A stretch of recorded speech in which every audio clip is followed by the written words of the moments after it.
Pridmore. I'm the owner and founder of TruRoots Health Center, so it's a great pleasure to have you here. I don't know you already, for those of you that get the pleasure of feeding into and caring for every day. Yes, sir. Speak up a little bit. Absolutely not. Yes, for sure. Okay. For those of you that I have the pleasure of caring for every single day, we greatly appreciate and honor that. So this year, we were really passionate, as always, about education. So this year, ideally, every month, we're going to be doing a seminar on a different topic. Like next month is going to be, I believe, on don't leave your health up to luck. And we're going to be talking about like genetics versus epigenetics. If you guys understand those two words, it's going to be pretty impactful. And so that's what I hope to provide to you guys is knowledge, tools, information, resources. So that way we can all help each other. Okay. We're all rowing in the same boat. Everybody kind of wants the same thing. It's like, Doc, I just want to be happy, healthy, be able to do things that I want to do, maintain my independence and my freedom, go meet Jesus. I'm like, yeah, cool, me too. So how do we execute on that program of care or plan of action? And so that's what we're going to talk about tonight. But we're going to be talking about the cardiovascular system most specifically. So my goal for you guys this evening is to, number one, understand the current problems and the state of affairs and how we're looking at cardiovascular health currently, where you guys are going to be like, really? Yeah, I know, it's kind of weird. So we're going to talk about primarily blood pressure and cholesterol, but it's also going to apply to things like arrhythmias, heart attacks, and strokes. We're going to dive into root causes of where cardiovascular disease is actually rooted or coming from, and then action steps. What can we do with this information, and where do we go from here? I have always been given feedback that, Doc, you talk too fast, and you have so much information and resources, I don't have anything to write down. So if you guys want, I've provided you with a notes section. So if you want, please make sure you have one of those so that we can take notes this evening. Okay.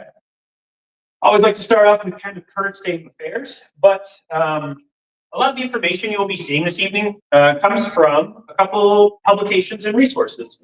So Dr. Saldino and Dr. Wolfson were two both traditionally trained cardiovascular specialists.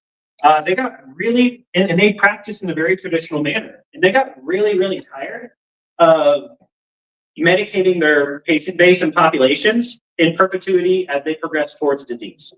So they figured out how to reverse cardiovascular disease and issues. And so that's the information we're going to be presenting tonight.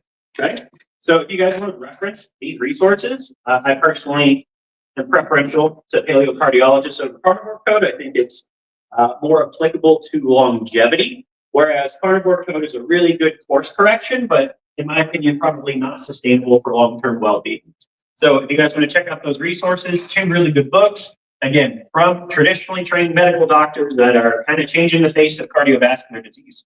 But guys, in general, how are we doing in America on health and well-being? Yeah, I've been asking that question pretty much every other Thursday for almost 10 years. I have never had a single person go, it's great. Most of the time, like insurance. And it was like, yeah, I understand, right? So, do you guys know how much money we spend in healthcare expenses? Is it billions? That changed the first letter of that. Trillion. Yep. Estimated at 3.2 trillion. If anyone's been following the Doge thing. Do you guys see how many million Americans are on Medicare and Medicaid? 360 to 70 million. Do you know how many Americans exist? 340. 330 to 340. Yeah. So the amount of money going into healthcare expenses that aren't really doing us a whole lot of good is astronomical. The United States makes up 5% of the world's population. Americans, so 330 to 340 million Americans, make up 5% of all the people on the planet. Yet we consume what percentage of the world's pharmaceuticals? 75%. So if health came in the bottle, how should we be doing in health outcomes? Amazing. We should be number one by a far margin. Yet, do you know where we rank when it comes to health outcomes? 40. Keep them coming. We haven't gotten low enough yet. 70. Almost. Got it. 69.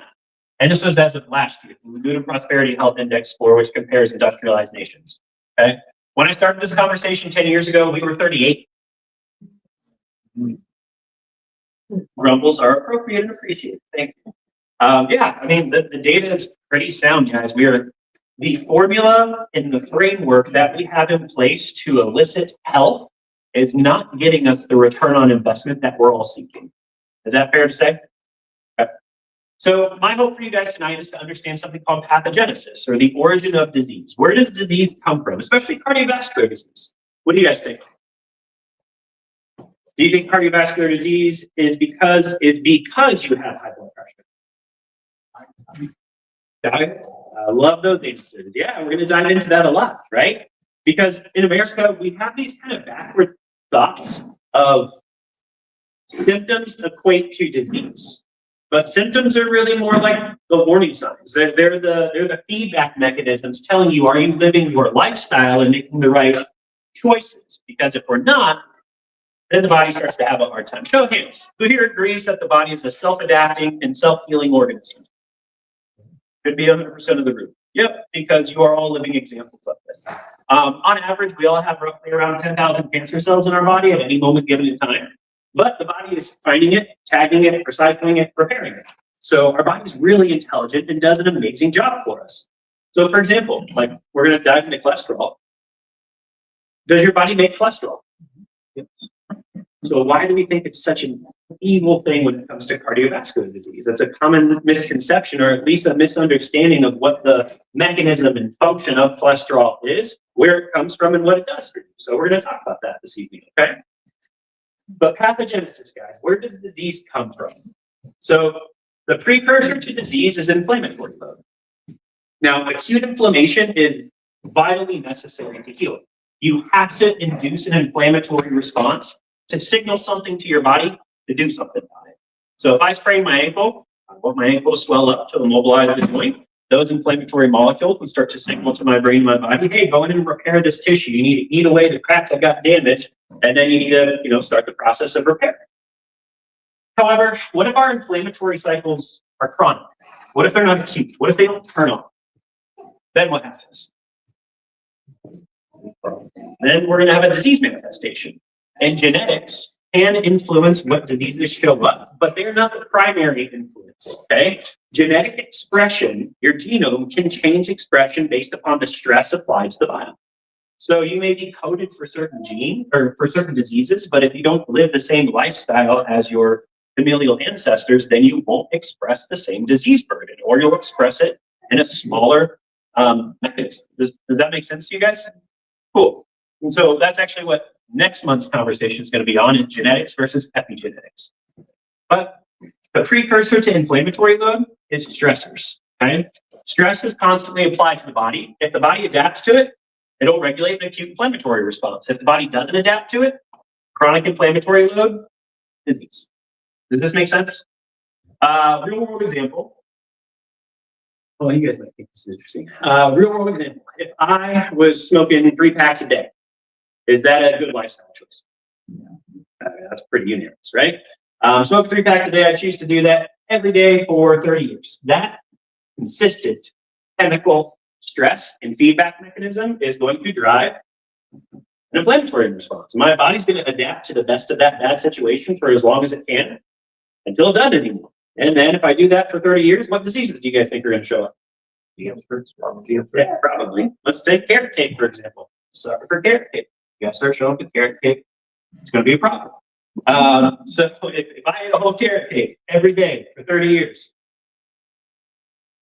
chronic chemical-induced stress, chronic dietary inflammatory response, high blood sugar and glycemic index, what diseases are going to show up? Diabetes. You guys know it, right? You know this stuff. You just don't really understand how to apply it practically, right?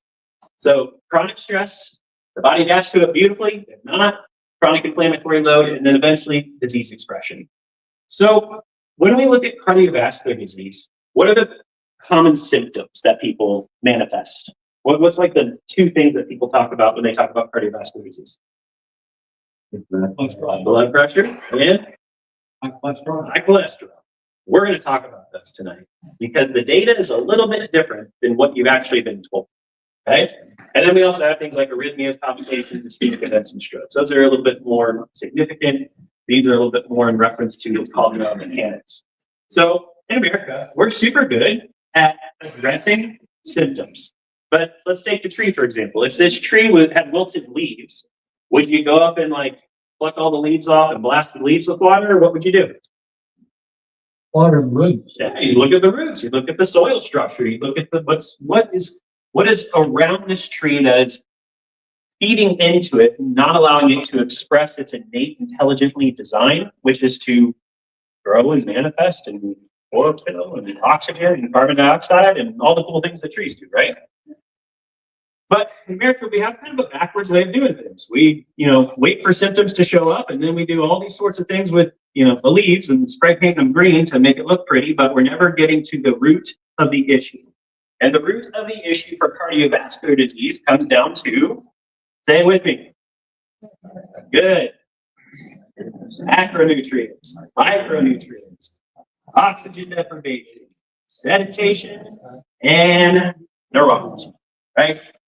Guys, in a nutshell, pretty much everything in your body runs on a couple things: power and chemistry. Okay? Where does our power come from? In a different way, yes, 100%. Frame, right? Neural function provides all power to the body, right? Organizes information, but at a cellular level, we're 100% correct. And then, where do we get all of our energy from? From your nutrients, what you're consuming, right? And you throw in a little bit of oxygen in there, you got a pretty good equation for performance. So let's talk about blood pressure. Number one, is elevated blood pressure a disease or a symptom? Good, nice job. So elevated blood pressure is universally recognized as an indicator of increased risk of cardiovascular disease. However, this occurs when the underlying endothelium or the lining of the blood vessel starts to crap out on us. Blood vessels that are losing their elasticity increase the demand on the heart. The heart has to work harder to pump through blood vessels that don't stretch. Okay? And then your blood pressure is going to go up because your heart's physically working harder. It's creating more pressure to push blood through vessels that aren't doing such a good job for you, so that you get tissue all the way up to your distal extremities, like your fingers and your toes. Okay? If you don't get oxygen blood to your fingers and your toes, what happens to those tissues? They die. And then we get diagnosed with something called peripheral neuropathy and vascular disease. Nice job. Okay? So yes, this is an indicator that the system is not performing well, but this is not a root issue. Okay? When would your body elevate blood pressure? Why? Why would your body want to elevate blood pressure? If you're exercising, Nice. or you're scared, Nice. running away. Beautiful. What about as we age? And just as a general mechanism of aging, and I don't like you're just old, this is how it is. That's kind of a crap excuse. But as a mechanism of aging, we know that some of our tissues don't perform as well as they did at 18, right? So would it make sense that as we age, that our blood pressure should elevate slightly in response to loss of elastic tissue?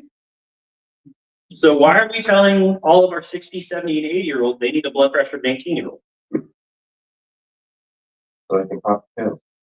Well, we'll talk about it. So what is recognized as normal blood pressure? Across the board, no matter if you're, 300 pounds, 6'8", and you're 68 years old, or you're 140 pounds, 18-year-old female, everybody should have 120/80. Does that make sense? Not really, right? Because your anatomy is specific to you. What is recognized as ranges of normal.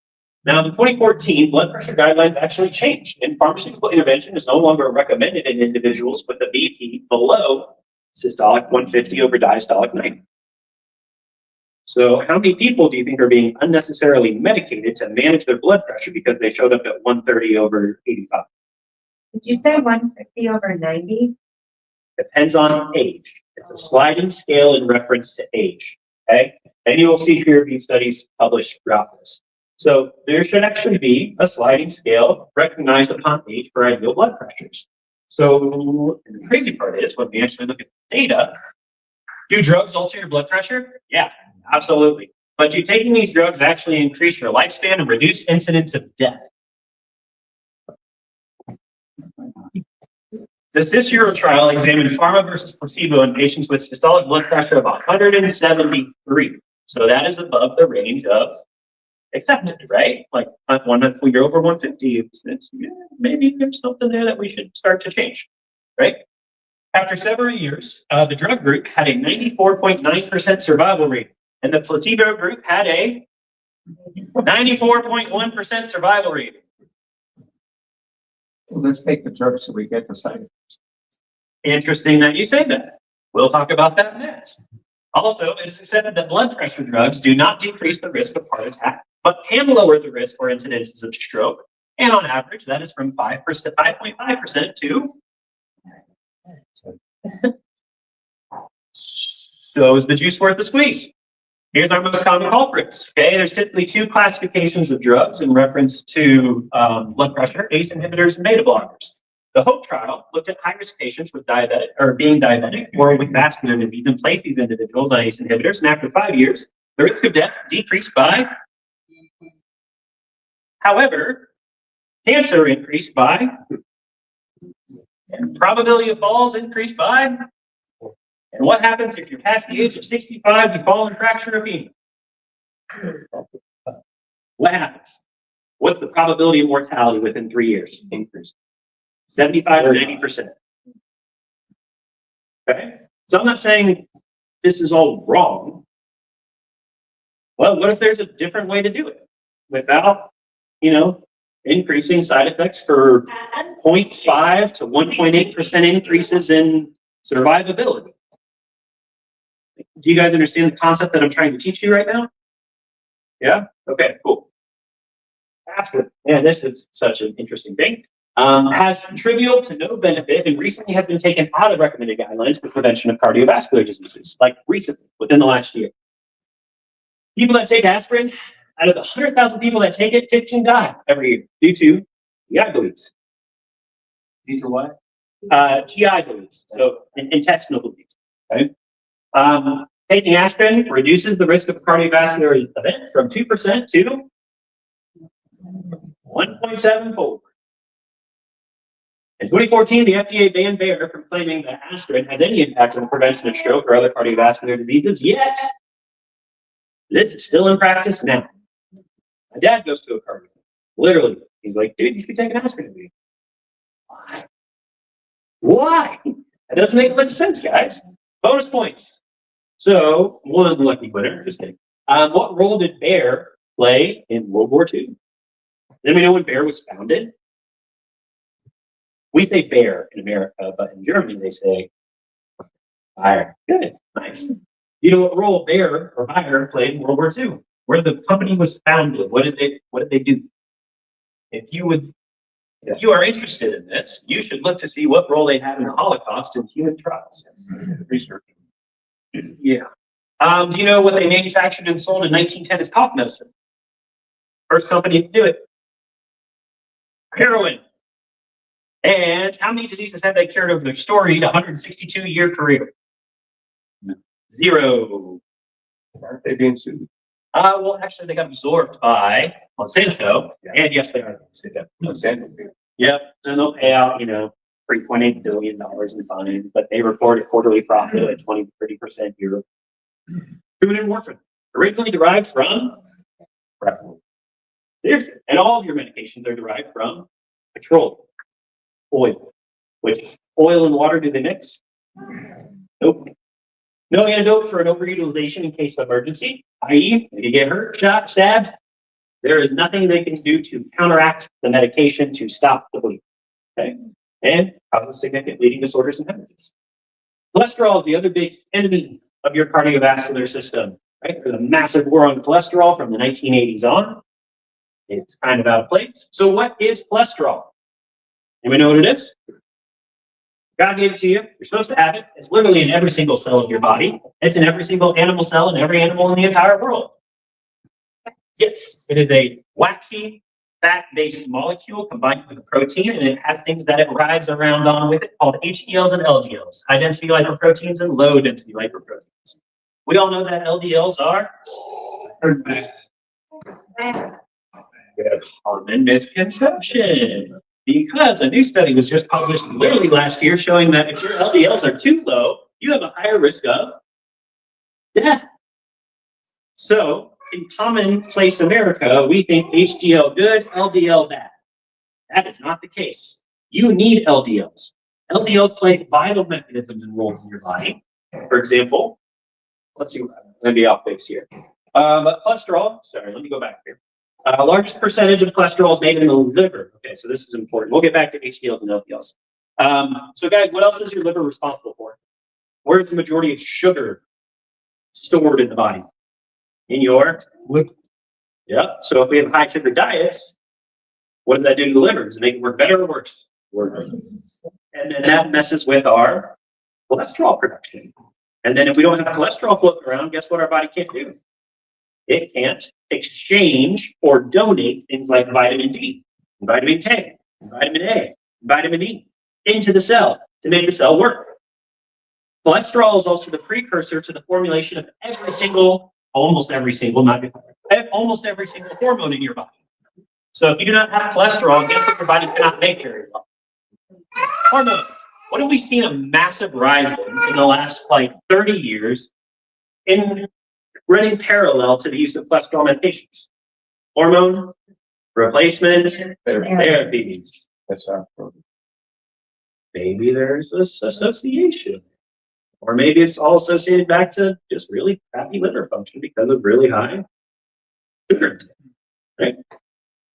So liver's responsible for detox, manufacturing proteins and fats, storage and breakdown of sugars, digestion of food, and manufacturing of cholesterol. And on average, your body makes 1,000 milligrams of cholesterol a day.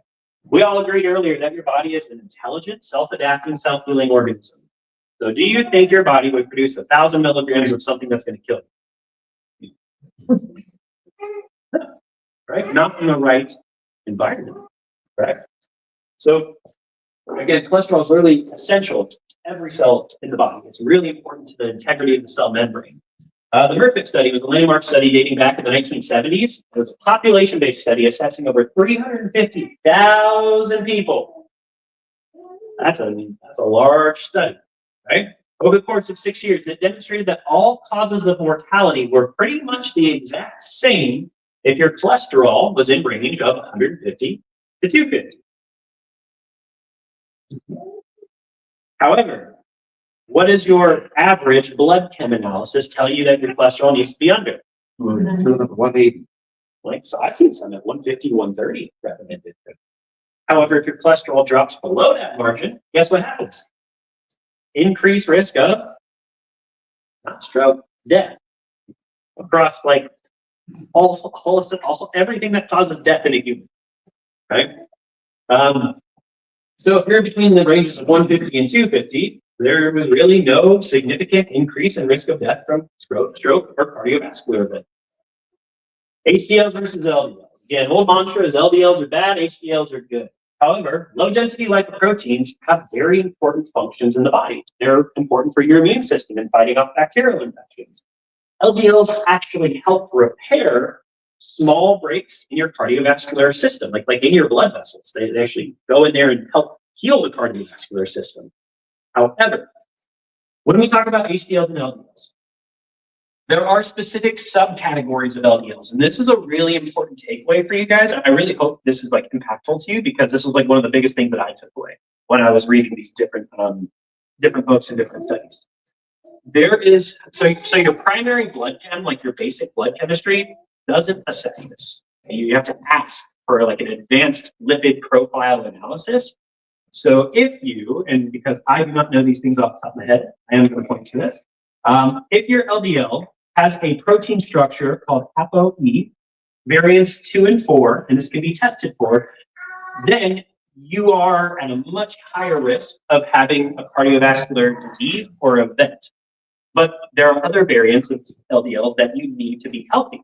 So just categorizing LDLs as bad is wrong, and it's probably leading a significant amount of the population to be medicated for something they don't need to be medicated for. You said at risk of cardiovascular disease or what? Stroke, ischemic event. Okay? So you need to be asking about your ApoE variants 2 and 4, and your LDL-Bs, which are highly oxidative. They're highly caustic. They're damaging to the system. But if your LDLs are between 150, like if your general cholesterol is between 150 and 250, and your LDLs are relatively like decent, even if they're a little high, you don't have these variants, you are not genetically predisposed to having cardiovascular disease initially, or your lifestyle is offsetting that genetic expression in a very effective way. Okay? But the concept I want you to understand is that cholesterol is necessary, vital, and foundational to our health and our well-being. And if we're constantly stripping it from the body, we're going to end up in a really sorry state. And if we don't have enough cholesterol, for example, commonly people get prescribed a classification of drugs called statins. There are serious ramifications to taking this medication with no end in sight. When we take chronic usage of statins, it does increase the probability and likelihood of being a diabetic, developing cataracts, developing liver damage, significant muscle damage, hormonal dysfunction, things like low testosterone, and most severe side effects are early onset Alzheimer's, dementia, and cognitive decline. Because cholesterol is responsible for the generation of your hormones, and cholesterol is also responsible for the formulation of something called myelin. Have you ever heard the term myelin? Cool. What is it? Yeah, it's like a little fatty coating that protects all your nerve tissue. And if you don't have that, your nerve tissue just craps out and it doesn't work very good. Myelin increases the rate of transmission of speed of information through the body. So let's take peripheral neuropathy, for example.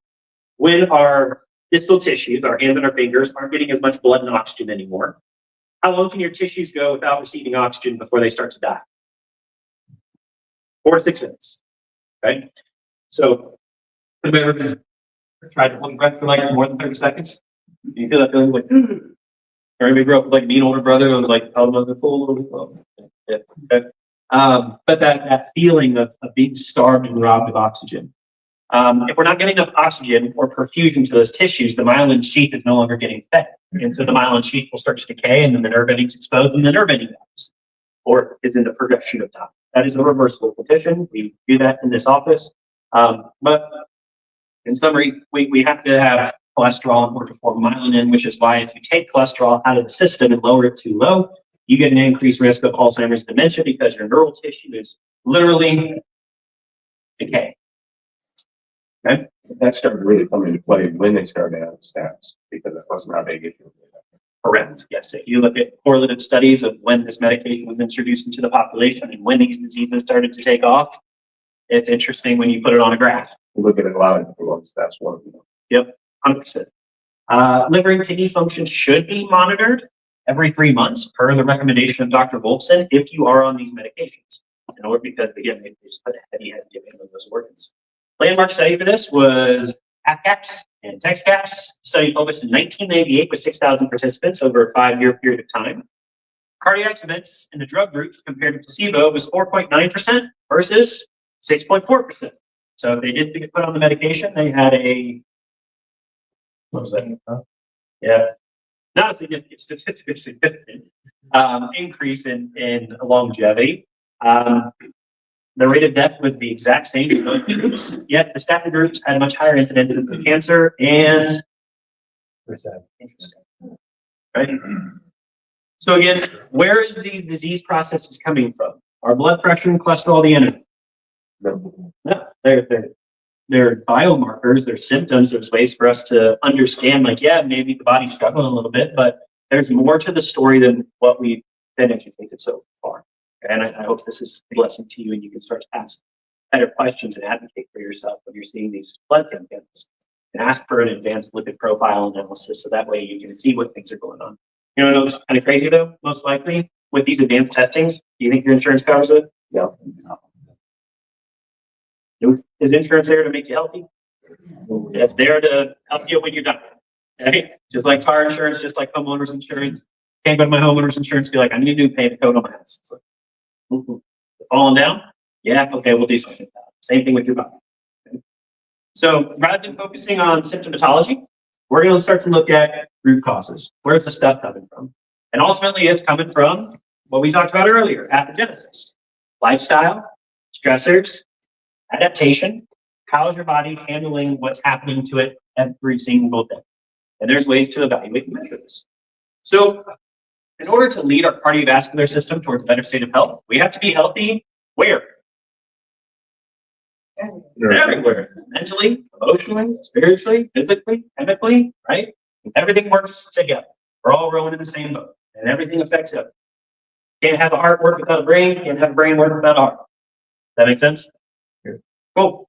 So let's talk about physical stressors. And a great way to us to segue into physical stress is talking about your spine. Well, your spine. It's this amazing, beautiful thing you have inside of you, and we geek out about it because it's like our number one bread and butter and what we love to help people with. What is the function and purpose of your spine? That's two primarily. Any engineers in the room? Information to the brain. Love it. So it is a facilitator of information because the position and the movements of joints influence how much information gets to the brain, affects cortical organization, and then the output the brain derives in response. So great job, Dick.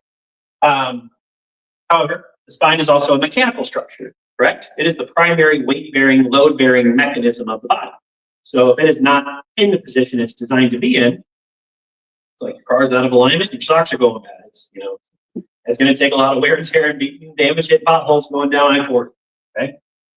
So the rib cage is a fixed structure to the spinal column, and inside there lives your Heart and lungs. Yep. So do you think the shape of your spine and the structure of your rib cage influence your heart and lungs? Absolutely, because your heart and lungs work based upon pressure gradients. How much pressure is in the heart? That's why we evaluate blood pressure. That's why when you evaluate somebody's lung function, they use a spirometer where they can see how hard they can blow. They all work on pressure gradients, right? So this is where oxygenation of tissue comes into play, because if these two systems are struggling, then they're not going to work so well. A really simple technique and tactic is something used by the military and used by snipers. Have you ever heard of box breathing before? Yeah, it's a very common practice. How many of us actually do it? Room for improvement, right? Me too. So the concept of box breathing basically helps balance out oxygen, carbon dioxide, and what happens in the lungs affects what happens in the blood, and what happens in the lungs also affects what happens in the stomach. Respiratory acidosis influences metabolic alkalosis. Big fancy terms. Basically, if your lungs aren't expelling enough carbon dioxide, things start to get acidic in the body. Okay, and is being in an acidic state in the blood a good thing or a bad thing? What happens when our blood's acidic? Cancer cells left the front. A+. Nice job. So box breathing. If you guys want to do this with me, because this is a participation event. What you're going to do is you're going to inhale for 4. So in through the nose. Hold breath for 4. 3, 4. Exhale for 4. And hold for 4. And then inhale for 4. Hold for 4. And exhale for 4.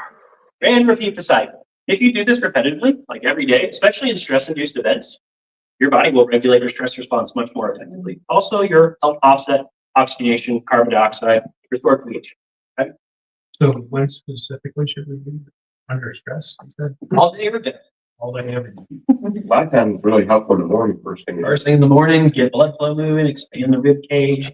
The first thing in the morning, especially if you're sitting, stand barefoot, looking at the sun, which this evil white stuff messes with us. Yeah. What were we going to say? I was just going to say, because I've been having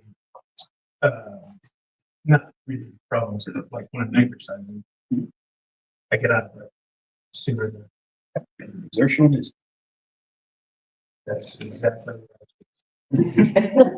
probably chemical. Something that we'll talk about here in a second. So guys, does the shape of your spine affect the performance of your heart and lungs? Short answer, yes. And there are 2 very well documented conditions of the spinal column. These are both cases from the office. One is called adult spinal deformity.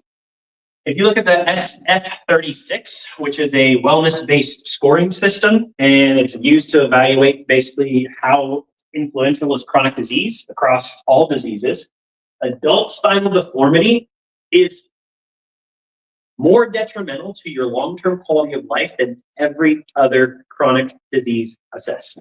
And it's prevalent in 60% of the adult population. That should blow your stinking mind. 6 out of 10 people are walking around with this disease, and if you have it for longer periods of time, it is more detrimental to your long-term quality of life and well-being, heart disease, cancers, other forms of chronic disease. We see this 3 times. If your rib cage is curved more than 60 degrees, it is physically restricting the volume of your heart and your lungs. It's putting more pressure on them. So if there's more pressure on the outside of the heart, what's the heart going to do in response? It's going to increase its blood pressure to continue to work hard to expand. Does your spine influence blood pressure? Yes. We have multiple cases where either we fix their upper cervical spine or we fix their thorax and their blood pressure completely regulates. That's what I'm here. It's a really cool response. Same thing with straight spine syndrome. It's the exact same disease process, just in the opposite direction. There's enough volume, okay? The measurement is from T8 to sternum. If that is below a certain number of millimeters, there physically isn't enough space for the heart and the lungs to work. And these are not genetic issues, by the way. These are developed based upon posture, trauma, stress, and time. Think of like a Grand Canyon. It showed up over time, right? This stuff doesn't happen in an event. It happens repetitively over time. So getting your spine effectively assessed and then actually finding a physician who corrects these things non-surgically. We're one of 4 offices in the state of Tennessee that provides this type of care. It's called Chiropractic Biophysics, and it physically changes spinal structure back to the way it's supposed to be non-surgically. We all know that from a physical stress standpoint, that activity is beneficial, right? You got to do it. It's just a must, right? So being physically active is we don't really have to talk about that. Everybody knows you got to move in order for your cardiovascular system to be healthy and work well, right? We don't really need to beat that dead horse. But this should be new information to you. Okay? Straight spine syndrome, adult spinal deformity, these are very well documented conditions. They are typically completely correctable. You just got to put the work in to get it done. Okay? Heart and lungs work on power and chemistry. The power supply for those tissues comes from the upper neck where the brainstem is located. The brainstem is the primary neurologic hub that makes all your organ tissues work. And then also your vagus nerve, which it's cranial nerve 10, comes directly out of the head to the bottom of the skull and plugs into all your organ systems. So that's why when people get adjusted in the upper neck, and a really cool study out of the University of Chicago, Loyola shows that getting adjusted to Atlas helps regulate blood pressure by about 10 beats per minute. Your heart on its own has its own power supply. So your heart, if you ripped it out of the body, it would be beating about 160 beats a minute. Okay? Your brainstem's job is to say, dude, chill out. Life's good, man. We're not getting attacked right now. Slow on down. But if that neurologic circuit is present and healthy, then you don't have the appropriate feedback mechanism or the governing response of the brain over the heart, and blood pressure starts to elevate. Same thing when we are down here, like T11, T12, these guys go down to the adrenals and the kidneys. The kidneys are really impactful to blood pressure. Kidneys produce something called angiotensin and angiotensinogen, and they influence and regulate blood pressure as well from a chemical standpoint. Again, abnormal power supply from here messes with the adrenals and messes with the kidneys. It's also very well documented that apparent neural impulses between T3 and T4, meaning your spine subluxated, it's not doing its job and it's messing with neural tissue, contributes to arrhythmias and palpitations. This is all well documented in literature. Okay? So chiropractors are predicting. All right. Last housing stressors, emotional stressors. Somebody take out their phone right now for me. Go to PubMed.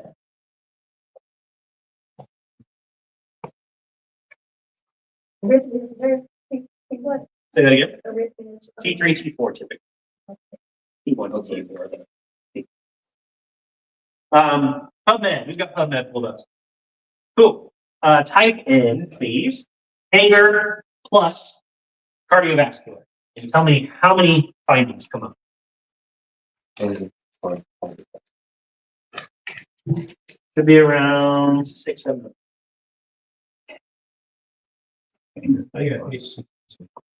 862 findings on PubMed associating anger with poor cardiovascular performance.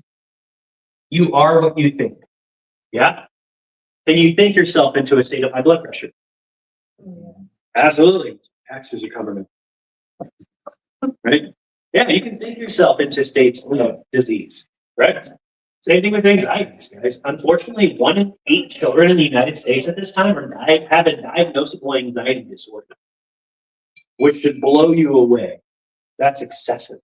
And 50% of the adult population fits the criteria, but may not be seeking help or being medicated for the issue.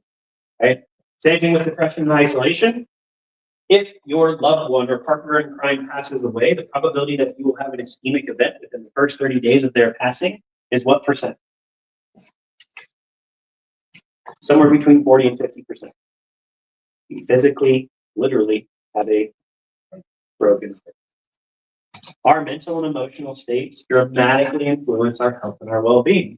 Because again, when you're in that anger, depressed, or anxious state, it's driving a hormonal response, driving up cortisol, adrenaline, and going to be increasing the oxidative load on the cardiovascular system, equating to plaquing and failure of those arteries or endothelial disease. Okay? So your mental and emotional state, just as important as your physical well-being and your chemical well-being. So what are you guys doing proactively to help your mental and emotional well-being? What are some good practices that you can put in place to help yourself offset some of those stressors? Walking nature. Love it. Getting out in the woods. That's my favorite thing to do. What else? Hug a tree. Literally. It does lower blood pressure. It is studied. Love it. Meditation. So guys, there's actually some really good resources up there for the purpose of meditation. Under these apps, Think Up Positively, Headspace, and I believe most of them are free. You know, jump into a 5-10 minute meditation, especially when you're freaking out, and jump into box breathing and put something on. So now you are physically, medically changing the mechanism of the body, because typically action affects motivation. But you don't typically get motivated unless there's an action, right? There has to be an action in order to create a chemical response. So just breathing different will start to change chemistry. And then if you start to plug things into your ears that then change how you're perceiving the situation, that'll also benefit you as well. Really cool books here. I'm a huge fan of Dr. Bruce Lipton, MD, GC, PhD, so kind of a smart guy. Doctor. He's got a really cool book called The Biology of Belief. He's also got other really cool books. I encourage you to check them out. Dr. Joe Dispenza, he has just published the largest study of its kind. This is kind of going to be like out there a little bit, but it's very valuable, especially if you understand physics. He just published a 5,000 person study where people are ill, chronically ill, and they have a functional magnetic resonant image of them. They're physically, like live action, getting their brain scanned. And people, he has this network of people all over the country and all over the world that are simultaneously either like meditating or praying or thinking about the individual in live action on the study. And all 5,000 participants, their brains were physically changing in structure and performance as it was happening and reversing disease processes. And you can do it. Like, I know, like if you have a furrowed brow, you're like, that's super weird. It's baffling to me too. And if you really want to understand it, because I'm a mechanics guy, the applied theoretical physics is a little bit like harder for me to grasp, but the data sound. So if you want to check out things like You Are the Placebo by Joe Dispenza, man, that will radically shift your mindset. Okay? 5,000 out of 5,000. What study's bad? 100%. None. So it worked. Okay? And then a really good one, especially if you have a history of trauma, which statistics on trauma are pretty high, but the body keeps the score. It's a really great way for you to understand how things that happened to you or things that happened to grandpa are influencing you and vice versa, and how your body actually retains and stores those experiences so that way you can respond to them faster in the future. It's an interesting topic. And if you want to heal yourself in order to heal the people that come out of you and after you, that's a good book to understand. Also, a really good book to understand in reference to anxieties and depressions is 10% Human. We're going to dive into that next. Because chemical stressors are probably one of the biggest ones that influence cardiovascular events, and ones we have a lot of control over. Some of it we can't control, but a lot of it we can. Primary chemical stress we face is food. At this time, what is referenced is that a paleo diet actually outperforms the Mediterranean diet, which outperforms, obviously, a low fat diet. So the Pridmore trial followed 7,000 patients, and that followed the Mediterranean diet, and they had a 30% reduction in the risk of cardiovascular disease. Do you guys remember what the statistics were from those medications on reducing blood pressure and cardiovascular disease? Did any of them hit 30%? What did they all average? 5 to 7. Like 1 to 3, right? So literally, diet outperforms medication. I know you know, but like you got to know, right? However, they did a follow-up study. The Lindenberg study, published in 2007, showed that paleo outperforms Mediterranean in reference to cardiovascular diseases. So we're going to talk about paleo diet. Okay? Here's your paleo pyramid. Might look a little different than the food pyramid we see in schools. Thank you, Kathy. I appreciate that. Because grains are not at the bottom. At the bottom are typically our vegetables. A lot of cruciferous foods. Right? Now, this is a little bit controversial because some of our guts are not healthy enough to be able to process cruciferous vegetables effectively. So there's an order of operations, and it really is specific person to person, and we have to figure that out. Okay. For example, if somebody's got like a lot of diverticulitis, cruciferous vegetables, right thing, wrong time. There's a different order that you have to go through in order to solve the problem. But ideally, if we have a generally healthy dietary system, this is a really good formula. We really want the majority of our plate to be protein and fiber. I just did this with my kids this morning. I made breakfast a little bit earlier, so I'm going to prepare this as well as shuttle the parking lot. So when I got up this morning, I made my kids some eggs and put black pepper, turmeric in it because turmeric is highly anti-inflammatory. And when it's paired with black pepper, it's more absorbable to the body.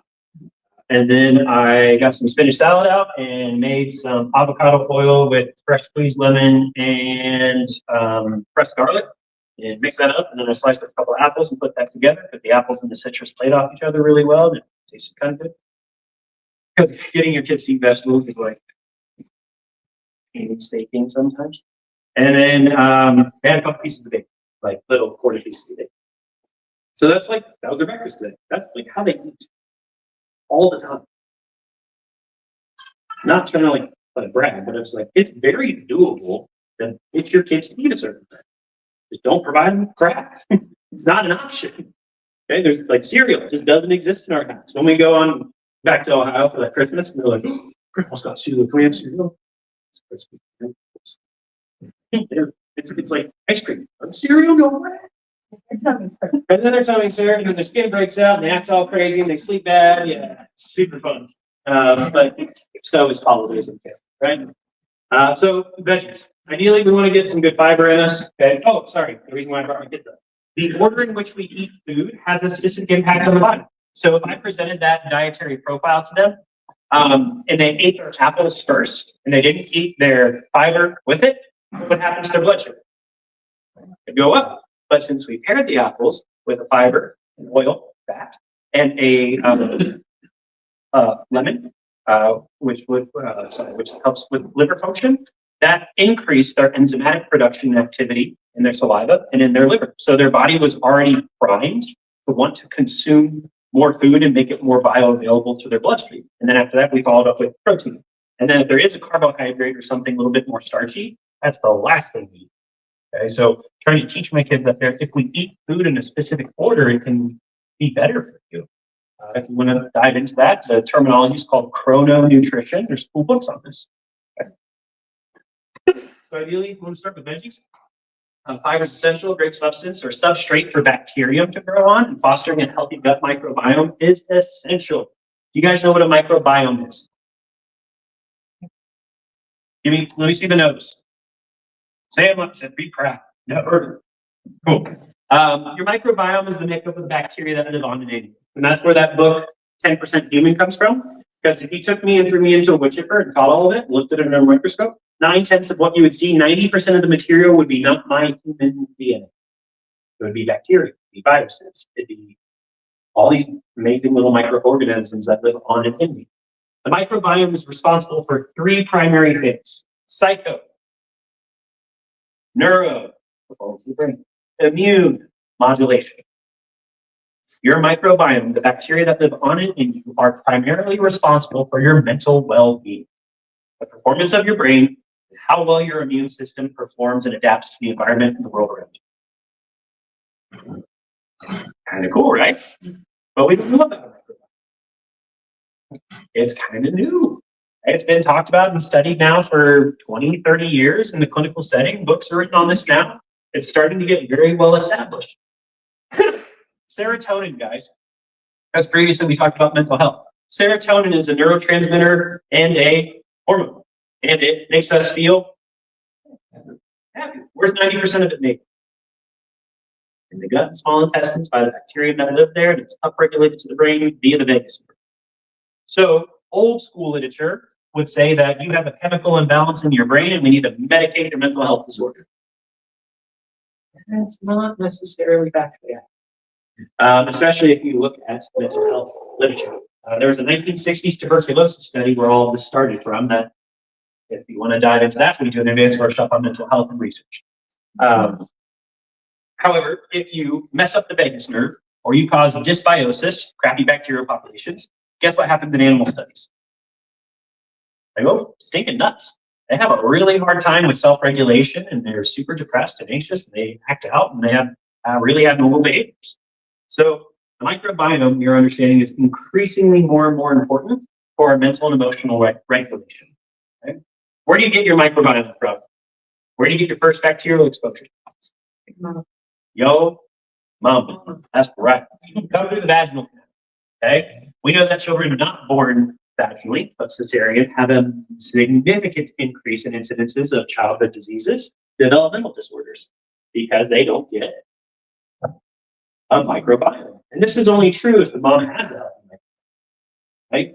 You guys know that in fetal cord blood currently, they just independently tested this. They found 220 carcinogenic chemicals in the umbilical cord, in the baby, that is still inside the womb. So, a lot of crap in the environment, right? So microbiome is extremely important. You solidify the microbiome through breastfeeding, and then you develop it over time by eating the right things and eating ferments.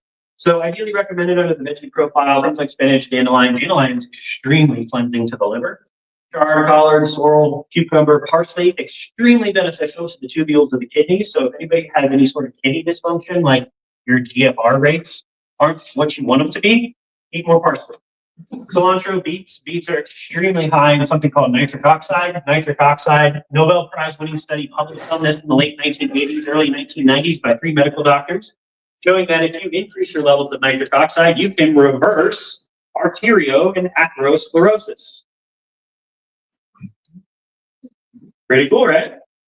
The reason I started getting passionate about studying this stuff, guys, I'm not like that passionate about the heart. My dad had in his early 60s. I mean, dude still has a six-pack. Like, he looks good, takes great care of himself. 100% blockage of the right distal coronary artery, and then he had to go through, he died, like literally died, and they had to airplane him to the hospital, and they brought him back. Thank God for emergency medicine, because that's exactly what it's meant to be for. Like, thank you for that. But then afterwards, the rehab process, the doctor's like, well, we have made your cholesterol, we're going to put you on X, Y, and Z. And I'm like, maybe. But there's a different way. And so that's where I started getting really passionate about studying this stuff so that I could help him. And then as a result, now I get to help you guys. Right? Got to be careful about potatoes, though. Okay? Potatoes come with caution because they can be very, very detrimental to the glycemic index. And same with nightshades. Not everybody can process nightshades effectively, things like peppers. So you just have to figure it out for yourself. There's a way that I will teach you how to test yourself. So next up in that pyramid is our meats and our seafoods. God gave us canines. They're meant to tear. So there's a reason you have canines in your mouth. Okay? Otherwise, you just have a bunch of molars like a cow. So you're supposed to be eating meat and seafood. They are the most nutrient-dense and bioavailable source of nutrients. Your body does really well eating protein. Consumes a crap ton of it and does really well. Okay? If you can eat organs too, and you don't have to just straight up eat liver, you can, but you can get it ground up in grass-fed, grass-finished beef or bison, and then you can start to experience or see the benefit of eating organ meat. Organ meat has the most dense collection of nutrients. And outside of humans, every other mammalian species, what's the first thing they eat? Do they go for the flank? Sirloin? No. They go for the heart. They go for the liver, right? Every single mammalian species, except us, because it's weird. It tastes weird, right? So, but you can get it ground up and put it into your meats. Ask your butchers about it. You won't even really taste that it's there, and you'll get really wonderful health benefits from it. From meat, you receive a full complex of B vitamins, methylated versions as well, which are more available to you, easier for you to process. Neural tissue performs better, and it helps detoxify. Creatine, you can supplement that, but it really comes from animal products. Massive help, it's stored in the muscle and really helps with energy, performance, well-being.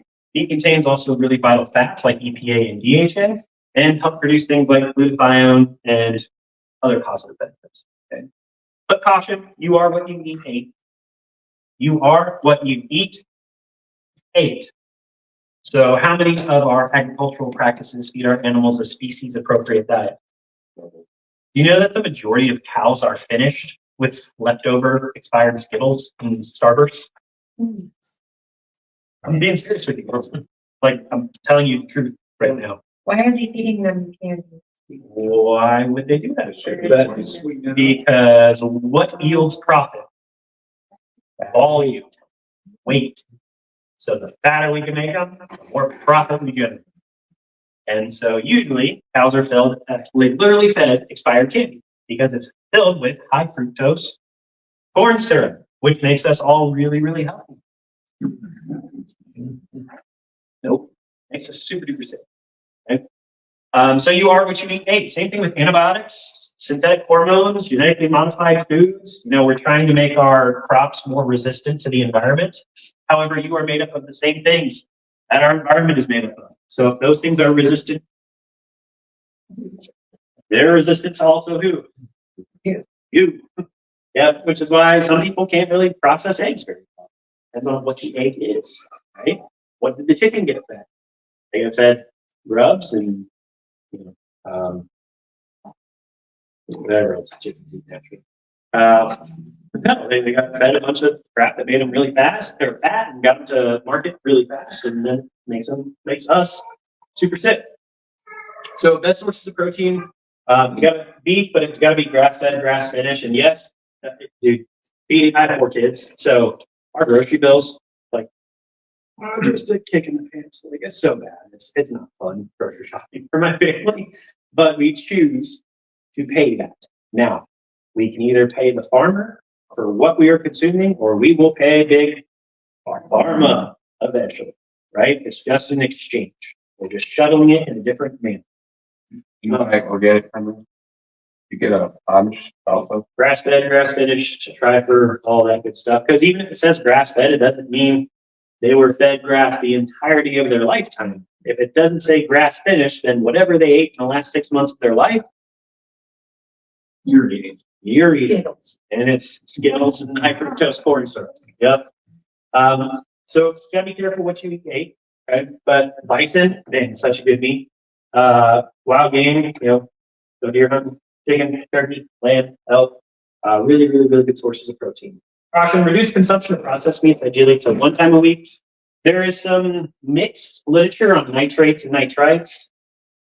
It's up for argument right now. I don't really have a solid opinion on it yet. If I do, I'll let you know. But if you need to limit that, like for example, bacon, it's 1 serving a week. And when you want to stick with fish, try and stick with the ones that are lower down in the food chain, because by the time it gets to the tuna, it's already gone through 3 other different life forms. And we know that there's a lot of mercury and nuclear waste and other things floating around in the ocean. And so that gets absorbed into the fish. And by the time it makes its way up to the food chain, it's become more concentrated in their tissues. So the smaller the fish, usually the less toxic it is to you. So things like sardines, mackerels, things that, anchovies, sardines, and herring.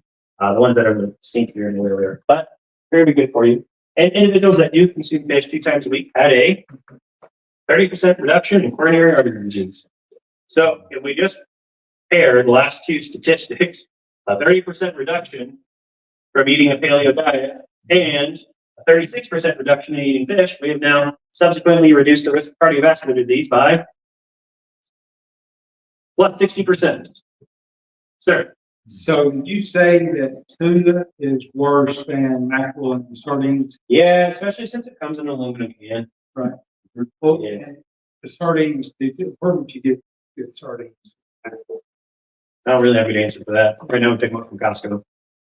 But I get rid of Trader Joe's maybe, but then I have some reports of Trader Joe's in the can. Yeah. Aluminum, plastics, that's a different discussion for a different day. Actually, they just published something, it just all come across the feed of microplastics and like how much accumulation of that in the brain. And I haven't gotten into that yet. If I do, well, I'll do a workshop. It's a big problem. It is a really big problem. So next up is going to be our fats, things like our nuts, our seeds, our oils. Ideally, avocado, coconut, olives are way more superior and greatly reduce oxidative stress and inflammatory load, greatly reduce cardiovascular markers, increase vascular elasticity. Okay. Populations that do eat nuts typically do have the lowest incidences of diverticulitis, so inflammation in the gut from diverticulum. However, not meant to be consumed in mass quantities. As in nature, do we just have access to nuts all over the place? Or how do we get to a walnut? Has a pretty intensive coating, doesn't it? Grandpa used to have a cinder block and a hammer, and we go up a black walnut tree and grab it. You just go in the basement, where walnuts in, right? It's difficult in nature to get a large quantity of nuts. So they are not meant to be eaten by the pounds. They are meant to be eaten a little bit at a time, right? However, it is recommended that you ideally soak raw nuts for 2 to 3 hours before consumptions because some nuts do have defense mechanisms and digestive inhibiting enzymes, and they can mess with your system a little bit. Okay? Has anybody ever read about apricot pits and their influence on cancers? E17. Super interesting. So they did a study on like blue zones and cancer rates, and there are certain subsets of populations where cancer rates are like almost non-existent at all. And a main staple of their diet, apricots, about 2 to 3 a day, because you can't eat too many of them and they can become very toxic to you. However, the data's out there. Kind of cool, right? So if you were able to cut cancer, or if you were able to cut sugar out of your diet altogether and eat a few apricot pits and maybe do a couple things for parasites, what do you think would happen to cancers? Yeah, because most cancer parasites Is what we are talking about now. Yep. been around for 20 years. That's not about that. Yes, it is. There's a lot of discussion currently about parasites, things like ivermectin and was it methyl blue or Methylene blue. Methylene blue. Also, there's pembendazole. Yep. You can take black walnut. there's some really interesting discussions happening where people, high status people, are curing like stage 3, stage 4 cancers with these protocols, but none of them are FDA approved. Wormwood is Wormwood, yes, it is. Yes, it is. Wormwood and black walnut. yep, there was one more that I was reading about. And I'll come back. I can tell you about it. But coconut oil. So how we cook our meats and what oils we cook in is also really important because if you cook at really high heat and you're producing a lot of smoke, you're causing a lot of the oil's denaturing. You're losing a lot of the health benefit from it. And we like to cook things really fast because we got to get to we got to get the door like soccer players, right? But we ideally want to slow the pace rate of play down and cook at lower temperatures. So that way we don't create that smoke point. Coconut has a much higher smoke point. Coconut oil also contains a lot of caprylic and lauric acid, which both help raise HDL, spike infections, and prevent cancers. My son Simon, first food he had outside of breast milk, avocado. We used to take like a quarter banana, the whole avocado, and mash it up together. And honestly, it tasted like the filling of like banana cream. It was so good. And dude would just smash. And my son, when he was like 8 months to a year, no, because we breastfed so late. So when he was like a year and a half old, for breakfast, he would have 2 eggs, a whole avocado, a banana. Like, dude would just consume so much food. It was baffling. And that's why he had like pink forearms. He was this little mission. It was so cute. If you guys ever see a picture of old Simon, it's probably on the website and stuff. He was so cool. All right, so now we're back to fruits.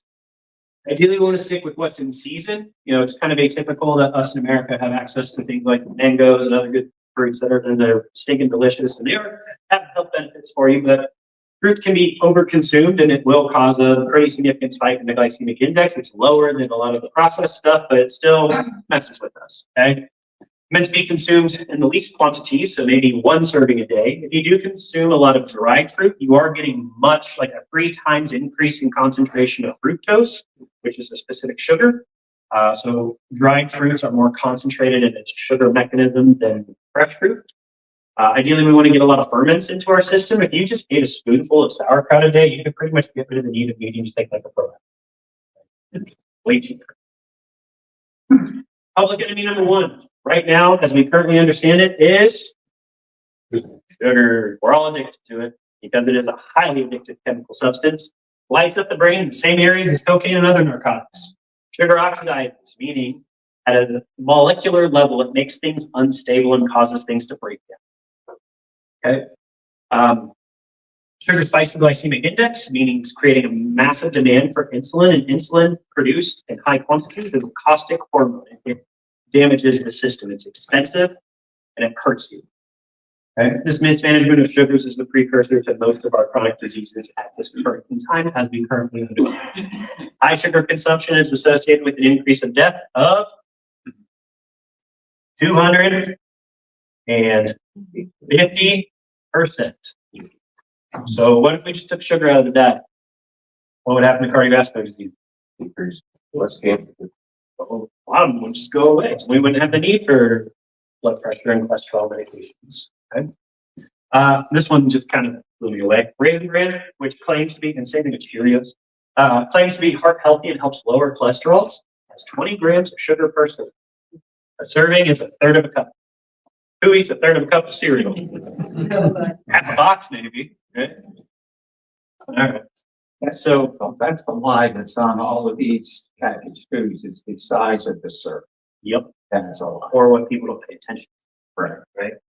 Yep, absolutely. So eliminate, guys. Ideally, if we can get these things out of our diet altogether. Primarily processed sugars, gluten.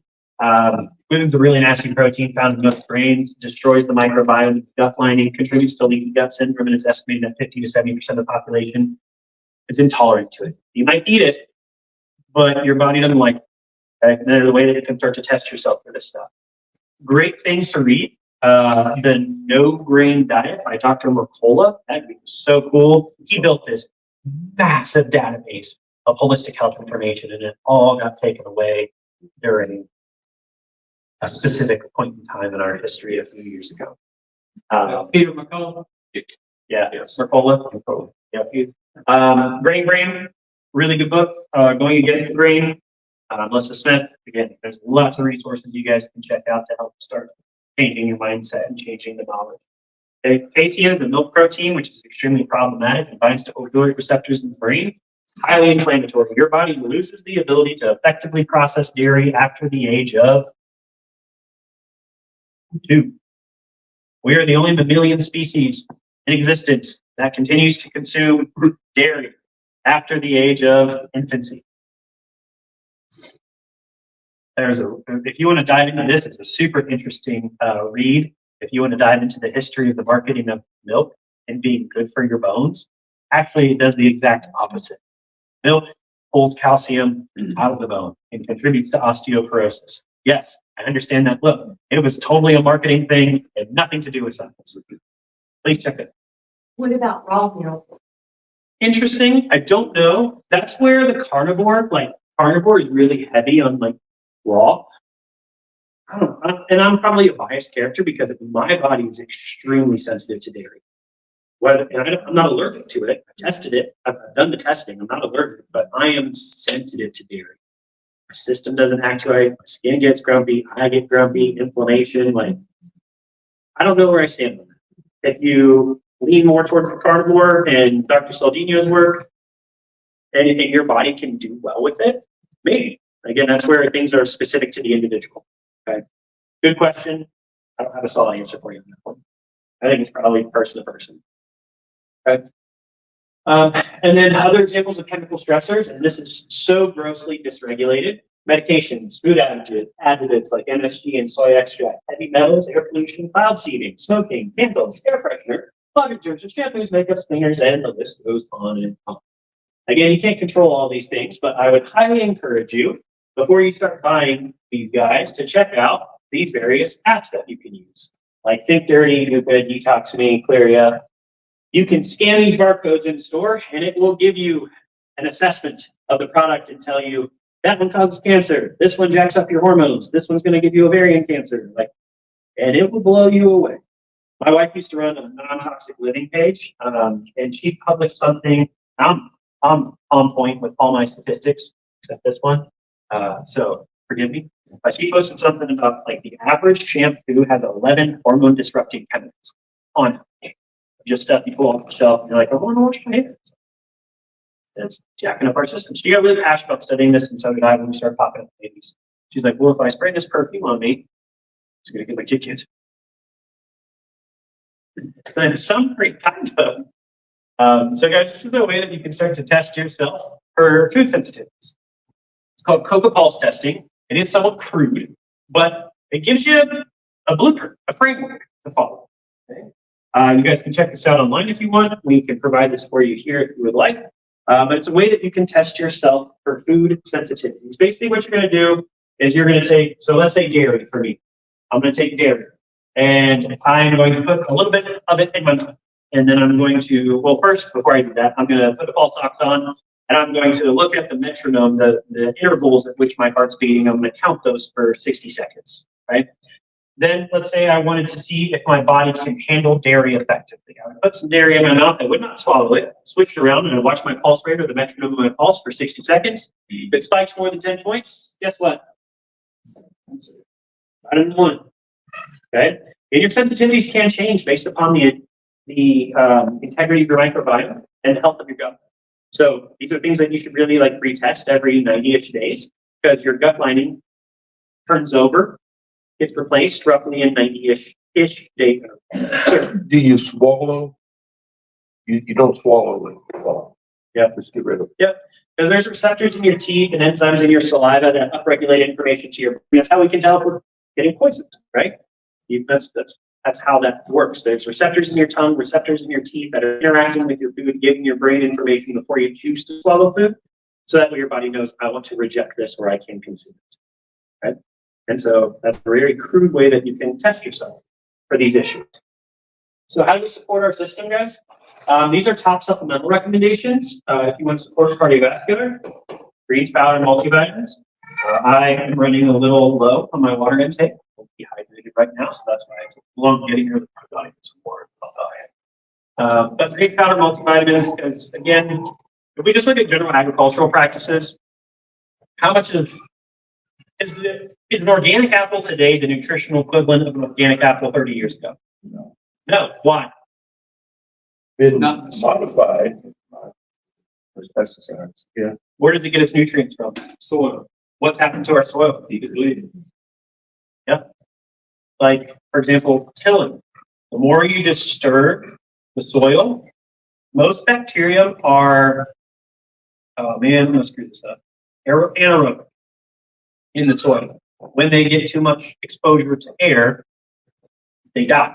It kills them. So the less we disturb the soil, typically the healthier the transition of minerals and things from soil into plant.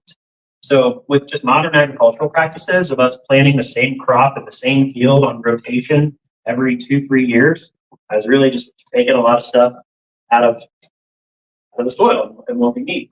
So yes, supplementation is typically needed unless you are just incredibly stringent and you source things in the best way possible. We already touched on nitric oxide. Chlorella is an amazing detoxifier. If I'm not mistaken, it's a blue-green algae from the ocean, and it does amazing things at drawing toxins and heavy metals and crap out of your body. So you can sprinkle that in drinks, you can sprinkle it on salads, you can literally slap that stuff on everything. But it'll be good for you. Omegas, if you do consume omegas, you have a 20 to 30% reduced incidence of death from cardiovascular diseases.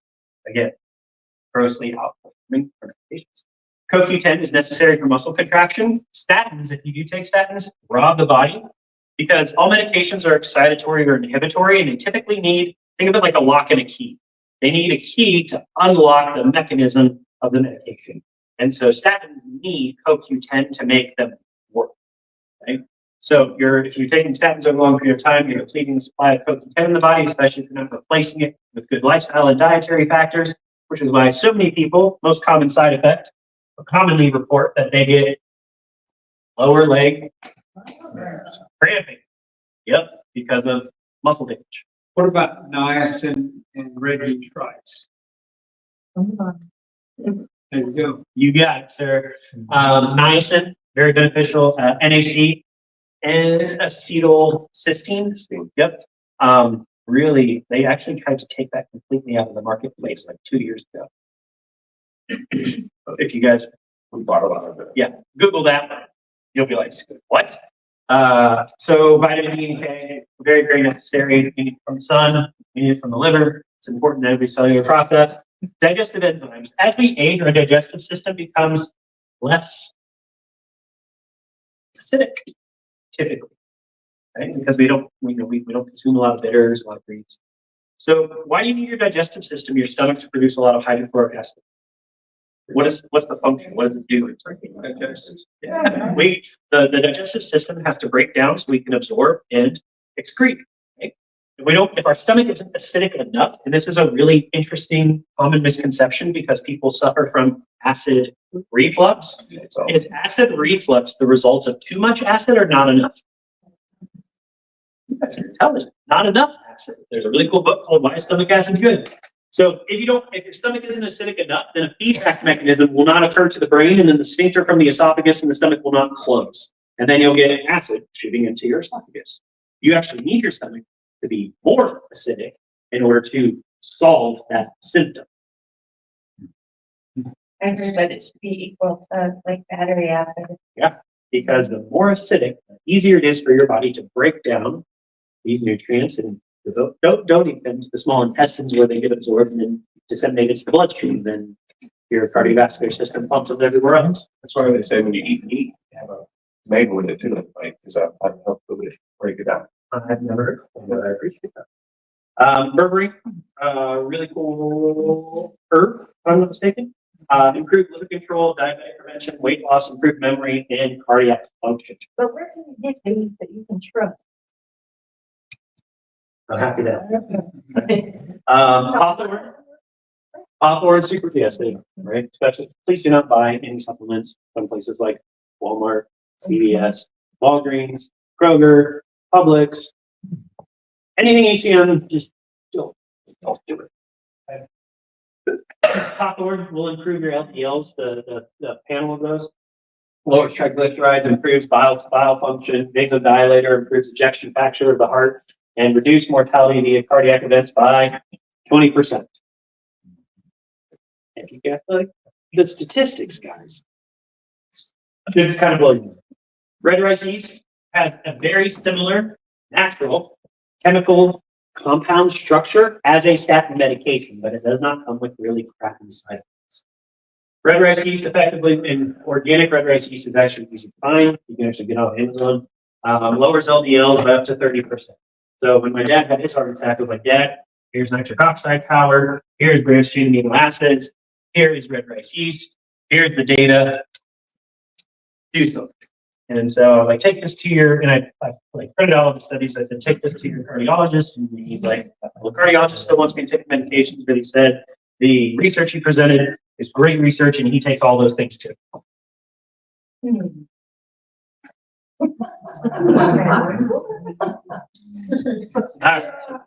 Additional testing. So advanced lipid analysis, this is where you can figure out the underlying, the micro breakdown of your LDLs. So those apoproteins B and with variants 2 and 4. Please make sure you wrote that down previously so you can ask your physician about those. You're going to be looking ideally at your inflammatory markers, which fall under C-reactive protein, interleukin B, tumor necrosis factor, and interleukin 6. If your inflammatory markers are elevated, your risk of disease is, and risk of what kind of disease? all of them. Because again, stress precedes an inflammatory response, which precedes disease manifestation and genetic expression. So our body has to be effective at regulating inflammatory markers. I will be happy to answer individualized questions for the purpose of time. I know we're pushing it a little late, so I apologize. Okay. Food sensitivity panels. If you are sensitive to it, please don't eat it. It is going to drive an inflammatory response, i.e. dairy. And you can figure that out via CocoPulse testing in a crude rudimentary way. Obviously, if you have some very severe health conditions, you should get more advanced testing. But for the layperson, CocoPulse testing, like really effective tool to have in your tool belt to test yourself every 90 days to see how your body's interacting with food in the environment. Okay. Genova Diagnostics is a really cool company, and you can get really wonderful advanced testings there. For example, I think hang on a second. Yes. Okay. SpectraCell is a company that evaluates your extracellular versus intracellular levels. So, for example, people might be spending a crap ton of money on supplements, but is it actually getting into the cell and doing something? There are panels you can run to evaluate extracellular levels free floating in your bloodstream versus intracellular levels. Is your body actually exchanging that data into the cell to keep your cell healthy? Because all tissues in the body are made up of cells. Okay. Leaky gut, we tested by this by a company called Cyrex, a company based out of Phoenix. So there's a lot of really cool, and Vibrant Labs, they're doing some really amazing things now. And I don't know who does this, but there's a lab that does a genetic test for you to determine which medications your body is going to do best at responding to. And so that way you don't have to go through the litany of like, we're going to try this one. Oh, side effect. We're going to try this one. That one didn't really change anything. Try this one. There's a test you can do to figure out which medication actually works well with your individualized genetics.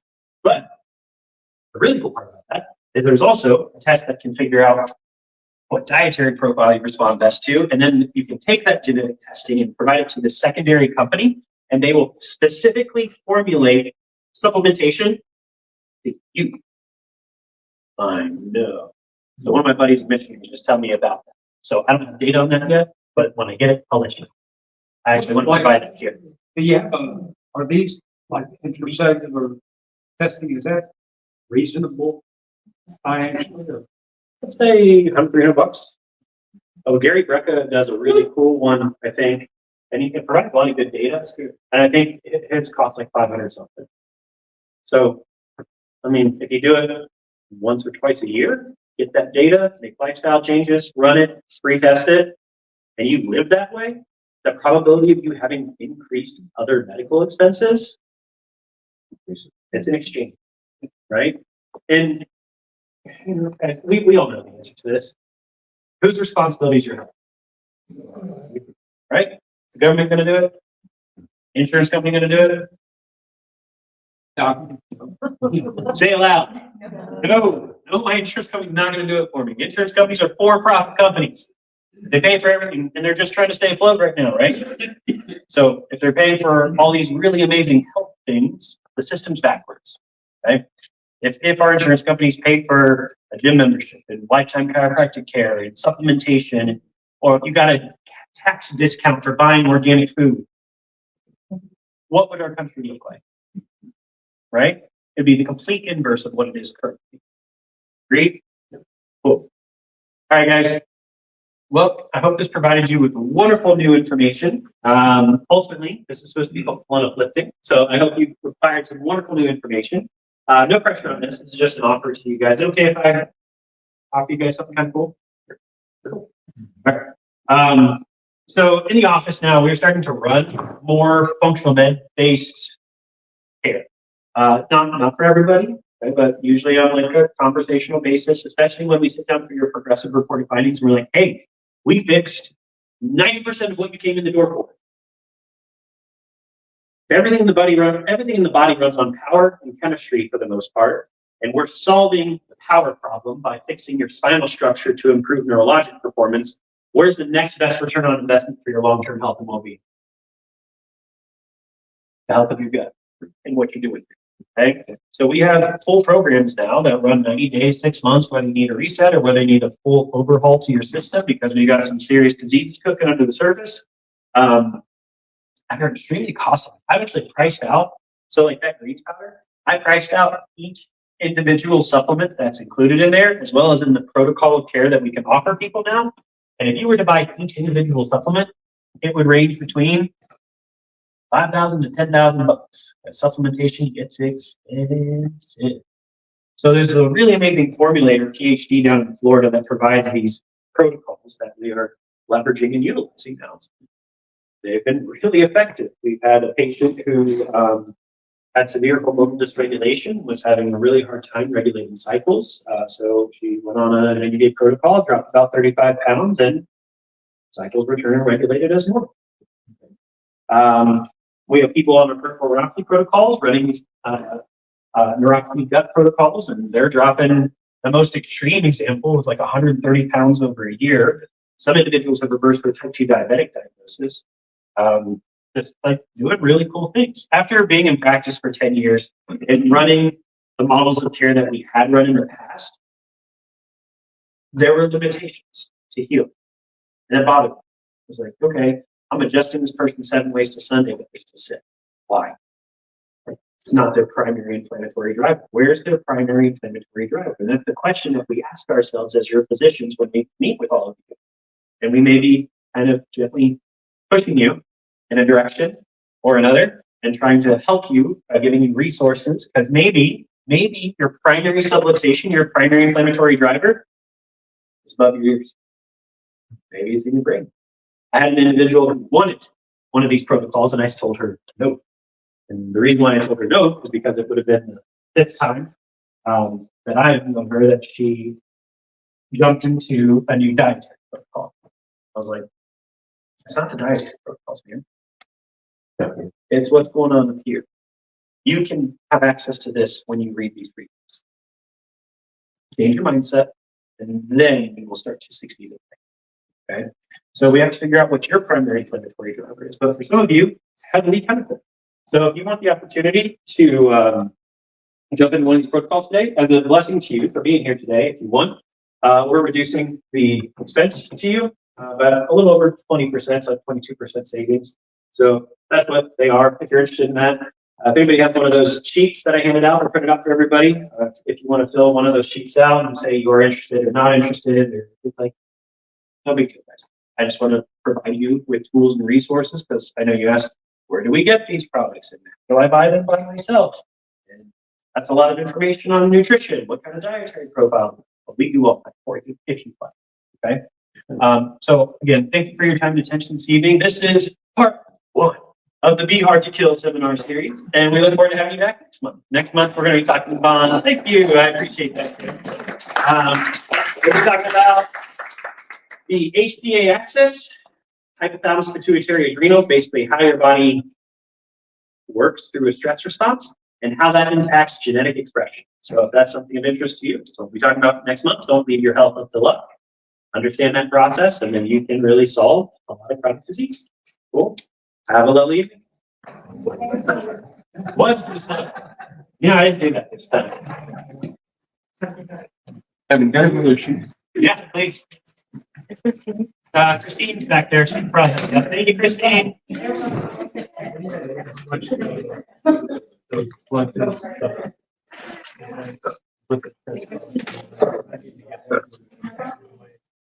I don't know. Okay. No, I didn't look it up.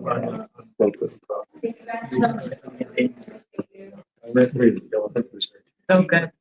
Yeah.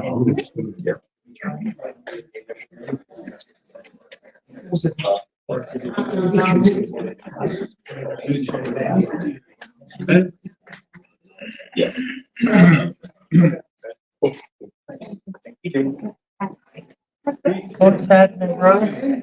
Yes. It's my wife, Jamie. Nice to meet you,